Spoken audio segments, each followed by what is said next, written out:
ठीक है बार बार ही आ गई हाँ कोई नहीं तुरन लगे हम तो ठीक है रोटी तो खा लेंगे हाँ तो बड़े काले ही है दादी कोई भी नहीं तैयार ਜਾਂਦੇ ਹੀ ਨਾ ਇੱਕੋ ਤਿਆਰ ਹੀ ਬਸ ਪੱਟੇ ਚੁੱਕਦੇ ਜਾਂਦੇ ਯਾਰ ਉੱਥੇ ਫੈਕਟਰੀਆਂ ਜਾਂਦੇ ਆ ਨਾ ਲੋਕੀ ਪਰ ਕੰਮ ਬੜਾ ਕੰਮ ਹੈ ਉੱਥੇ Ini pas saaf करने अजी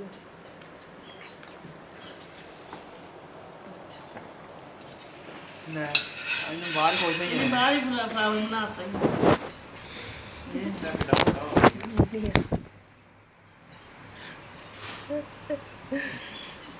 ਲੋਕ ਨਹੀਂ ਮੈਂ ਛੱਡਣਾ ਹੀ ਨਹੀਂ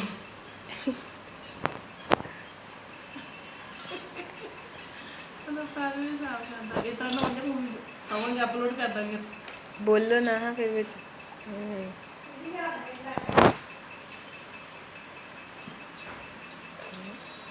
आई ਵੀ 3-4 ਹੋਰ ਭੈਣ ਵੀ ਆ ਲੱਗਣ ਹੈ ਨਾ